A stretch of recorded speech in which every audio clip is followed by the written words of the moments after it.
Assalamualaikum warahmatullahi wabarakatuh. Hari ini kita akan belajar tentang mawaris. Secara etimologis, mawaris adalah bentuk jamak dari kata miros yang merupakan masdar dari kata warosa yarisu irsan mirosan. Maknanya menurut bahasa adalah berpindahnya sesuatu dari seseorang kepada orang lain atau dari suatu kaum kepada kaum yang lain.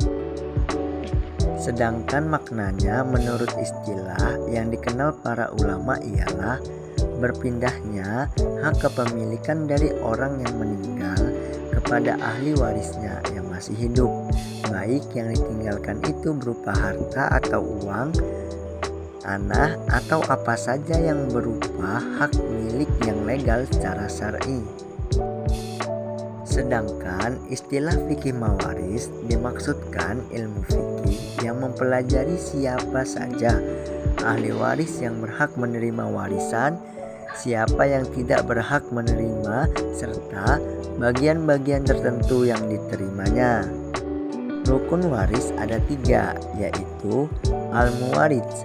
Al-muwarits yaitu orang yang mewariskan, yakni mayit yang diwarisi oleh orang lain yang berhak mewarisinya. Kemudian al-warits, orang yang mewarisi, yaitu orang yang bertalian dengan mayit dengan salah satu dari beberapa sebab yang menjadikan ia bisa mewarisi.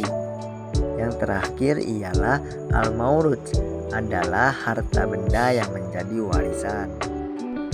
Syarat-syarat waris yaitu meninggalnya pewaris secara sebenarnya, hidupnya ahli waris setelah kematian mayit, dan yang terakhir tidak ada penghalang menerima warisan. Sebab-sebab waris. Sebab untuk dapat menerima warisan yang disepakati ulama ada 3, yaitu hubungan kekerabatan, hubungan perkawinan, dan hubungan karena sebab memerdekakan budak atau hamba sahaya. Materi selanjutnya ialah penghalang mendapat waris. Penghalang menurut etimologi adalah penghalang di antara 2 hal, sedangkan menurut terminologi adalah sesuatu yang mengharuskan ketiadaan sesuatu yang lain. Dengan demikian, penghalang adalah keberadaannya, syarat adalah ketiadaannya, dan sebab adalah keberadaan dan ketiadaannya.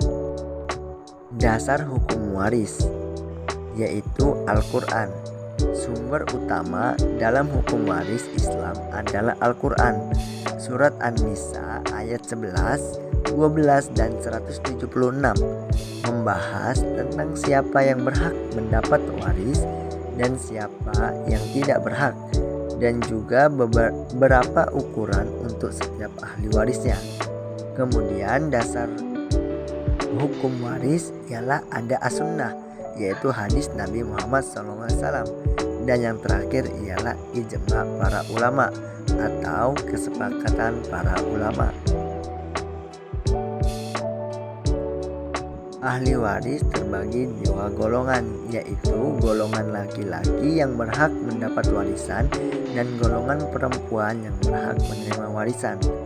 Di antara dari golongan laki-laki yang berhak mendapat warisan adalah anak laki-laki, cucu laki-laki dari anak laki-laki, bapak, kakek, saudara laki-laki, anak laki-laki dari saudara laki-laki, paman dari bapak, anak laki-lakinya paman dari bapak, suami dan laki-laki yang memerdekakan budak.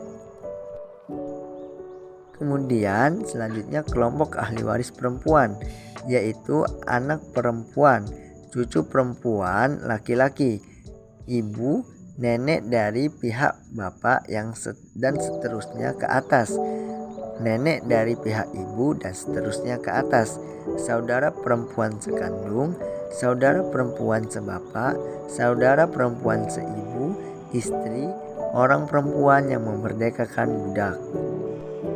Materi yang terakhir ialah bagian ahli waris.